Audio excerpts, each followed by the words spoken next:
Now I'm sure all of you have heard of Ready Player One. Well, this comic is much like that, except Ready Player One is no game console. It's a US government secret program that involves a heavily trained pilot taking absolute control of any host body he chooses and taking out secret government assassinations. Yeah, it is crazy. Welcome to Hardcore. And please subscribe. Come on. Anyways, our story begins with a mission. Syndicate Nation have come together to purchase a big-ass bomb, a dirty bomb to be exact. And now he's more concerned as to how he could take his family to the next level. Look at this. A family is looking to become a superpower in the world stage. And America is supposed to watch you? You thought wrong. He looked to his side at his brother, the man who was supposed to be the brains of the operation, who was supposed to have every single blackmail they needed. But he was sweating for some reason. Now, you would say because he's big boned, that's why he was sweating. Nah, he wasn't his brother. I mean, he was, but someone was running the show. And this individual had a knife, and he was good with it. Not too good, though, because this host was fat. Really, really fat. He was not moving as fast as he was supposed to move, which allowed the leader to step back and pin him down. But still, he could still fight. He had the skills. He was just slow, like running through mud. Now he dropped the guards, and we could see the pilot actually complain, "What the hell is this? You couldn't find a better host. Stop complaining, pilot. Do your job." He said, I got this. He didn't have this. He took a bodyguard hostage, failing to understand that they didn't give a damn about no bodyguard. You were the second in command, and you're a traitor? Nah, you died today, brother. He found his target, but before he could put him down, the guards came flooding in. Now I said it, he could fight. He was just extremely slow. Fast enough still to dodge bullets, but he was still slow. So he made a choice. If I'm supposed to do this, I'ma do it. He took all the shots he could, went for his host, and dove out the building. They fell to their death, except he wasn't really there. He was a drone pilot, and he did his job. GG's, bruh. GG's. Back in the pilot cockpit, he was a superstar. Cocky at times, but he did his job right. So good, in fact, a government liaison came through trying to talk to him and understand the goal of this whole operation. That was the point. Now, he was pretty straightforward. What is the goal of this? What do you want to know? Tell me how it works. Walk me through the process. And so he began his story. He begins with a scout. Two individuals finding the perfect target. Someone with access close enough to the actual target to take him out easy and be put down quickly. That was the point. Leave no trace, just do it. He would take control of the host, get in close enough, end the target, and just accept the bullets. Now every device implanted in the body will dissolve because it wasn't built to last. That was the project. That is this assignment. That is hardcore. When his name was Agent Drake, he was a pretty cool guy. And he was nice too. Anytime he picked up groceries, he made sure to get a few for his neighbor. She lived alone. He was trying to look out. When he walked into his apartment, he realized someone was here. Marcus. What the fuck are you doing in my place? Marcus was a piece of shit. He was the brains behind the whole hardcore program. And he was kicked out because, like I said, he's crazy. Drake didn't take him too seriously. Maybe he should have. Because on his next mission, he stepped into the world of drug dealers and actual dictators. His new host had the body he liked. Matter of fact, his new host was clapping cheeks of the woman whose husband runs the country. Everything was supposed to move smooth. He was supposed to enter, execute, leave.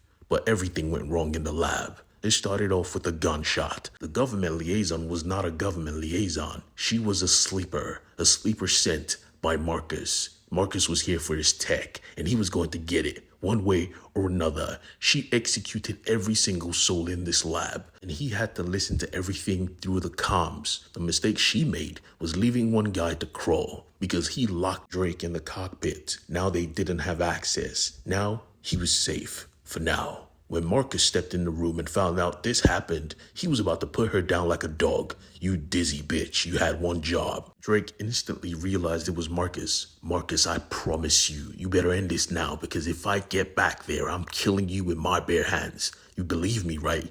Marcus smiled, I believe you. But the thing is, you're not getting back here at all. You see, Marcus had a plan. Homeboy was in enemy territory. The device in his head was going to melt away in a few hours. And honestly, they were going to get that cockpit open.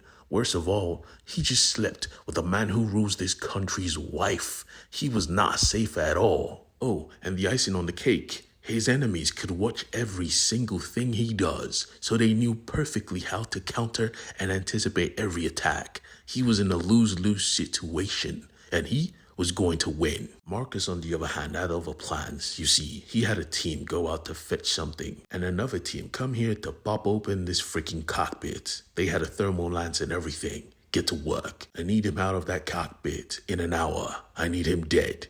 Drake did not plan to die today. He whipped out the Ferrari and decided to pull out, only for the Presidente to pull up like, "You been bagging my wife? I trusted you, Colonel. You need to die." He said, "Is this my car?" His wife said, "Yeah, it's your car." I buckle up. He could drive for days. I mean, he was a trained agent. Of course he could drive. He reversed back into his mega mansion, and in the living room, he twisted the car like it wasn't supposed to be twisted, drifting in a whole circle and popping out the back like some kind of jack-in-the-box. This was, of course, a supercar, so it could make the jump. The Jeep, on the other hand, that was a different story. It wasn't making no jump. But you see, El Presidente wasn't really worried. He had access to military-grade helicopters. Oh, and remember Marcus' other team? Yeah, their mission was simple. Infiltrate, kill everyone on this freighter, and get me my bomb.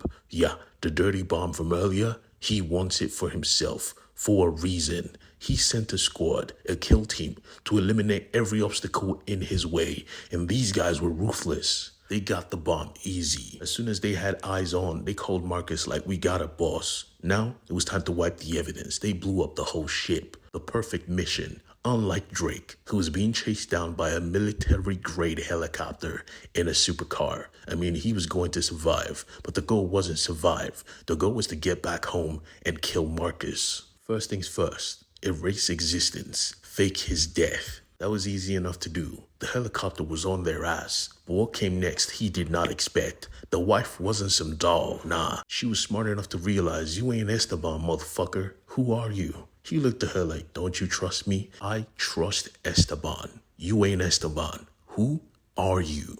"Alright, I'll level with you. My name is Agent Drake.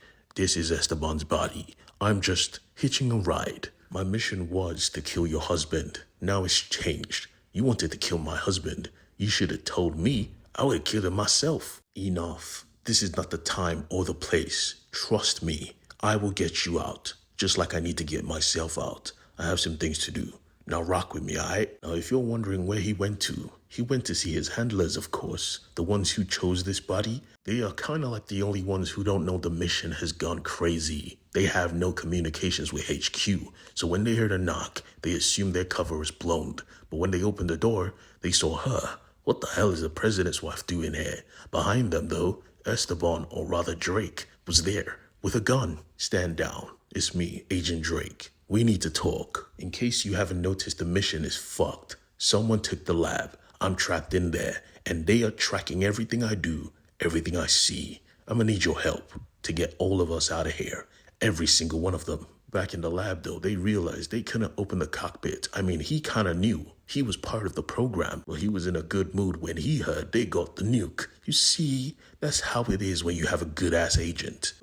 Boss, we need to move, man. We're surrounded." He laughed. "Move? We ain't moving shit. We are here for a reason." They all looked at him like he was mad. They should have known. Marcus ain't normal, dog. And this is just the start of a very, very extreme adventure. Please hit subscribe. Join the family. Give me a tip.